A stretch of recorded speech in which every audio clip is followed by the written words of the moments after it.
Europe, a beautiful place with a lot of history that affected almost every part of the world in one way or the other. There's no denying that the European nations conquered a lot of land and became colonial empires. Therefore, some might say that Europe developed faster than the rest. But how did they do it back then? And is it actually true?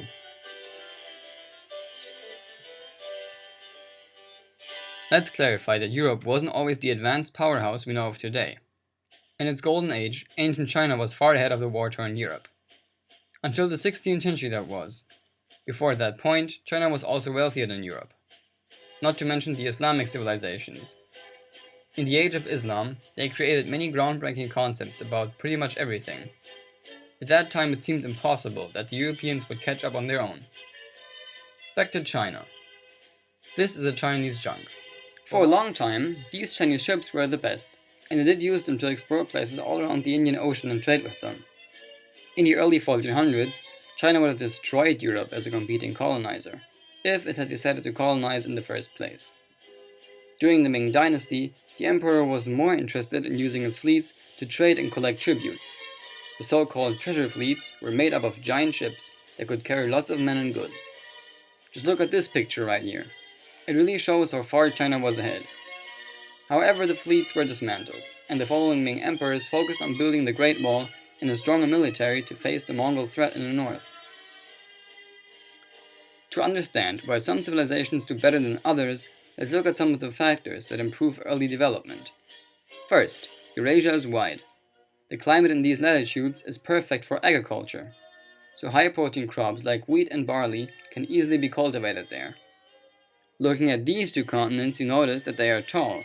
Going north or south would mean crossing several climate zones. This means that from the point where a culture succeeds in domesticating an animal or a plant, it cannot spread over a large distance because of the different climate zones that need to be crossed. It would explain why most great empires are longer than they are tall, but I would take this theory with a grain of salt. Second, Eurasia had more plants and animals that were suitable for domestication. Cows, sheep, goats, pigs, chickens, and horses are native to the continent. These animals can be used for various purposes. Now try domesticating a zebra, or a giraffe, or a buffalo. Africa and America had lots of dangerous animals, but barely any useful ones. Not that there weren't any dangerous animals in Europe, they were just less common and not a big threat. Europe and Asia are technically one continent. You could have gone from Venice to Beijing using the Silk Road, and that would have trading routes across the Eurasian continent. So Europe was connected to the Middle East and Asia, and therefore was able to learn from their thriving civilizations.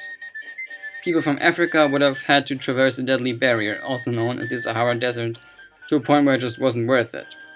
And for America, one thing that people seem to forget about European history are the Mongols. They had a big impact on Europe that should not be overlooked, and I will probably make a video about the Mongols in the future. The Mongols devastated Eastern Europe. Their armies sparked terror as they pillaged cities and raped the women. They conquered Poland, Hungary, Croatia, and it could have kept going, but then their great leader, Ugadai Khan, died, and the whole thing was called off. But wait, it gets even worse. A bunch of fleas somewhere in China carried the bubonic plague, and the Mongols carried them straight into Eastern Europe. Fast forward, the Mongol Khanate of the Golden Horde is sieging the city of Kaffa. They literally catapult infected corpses into the city. The Genoese decide to leave, so they go home, taking the plague to Europe. The bubonic plague is also known as the Black Death, which killed half of the population there. So great job on that, Mongols. Despite all of that, under Mongol rule, something rather magical happened. I am talking about the Pax Mongolica. Remember the Silk Road, the road to travel on to get from Venice to Beijing? The problem was, no one really used it, probably because it was so unsafe. Then the Mongols came around and made it safe. The cross-Eurasian trade skyrocketed. Even though the Mongols were mainly interested in brutally conquering everything, they were also interested in acquiring knowledge. The transfer of technology had begun, and everyone was getting to know each other's achievements and inventions. New things like gunpowder, cannons, and papermaking. made their way across Asia into Europe via the Silk Road. Europe consisted of small nations and states that were only interested in beating each other in science, commerce, and sometimes naval power. This resulted in constant competition, which led to innovation, which led to advancement, but also a lot of war. And a king couldn't just decide to stop. It's either improve or be crushed. The situation encouraged great thinkers and explorers to go new ways and invent new things. If you were really talented, you were welcome to work for any European kingdom at that time, except for Columbus. He was a good sailor who went around asking people to fund his expedition, and he kept getting rejected, until the Spanish king and queen finally agreed to give him some ships and money. He knew the earth was round, and after reading some books about geography, he was convinced it was also small and you could just go west to get to India. Books were this crazy new thing made possible by the printing press, an invention that would revolutionize all of European society. Meanwhile, the unified China had no need to do any of that. It was already rich in culture and technology. It had everything it could ever want, so it became a centralized, isolated empire, ruled by an emperor that focused more on its big mainland and thought that exploring was unnecessary.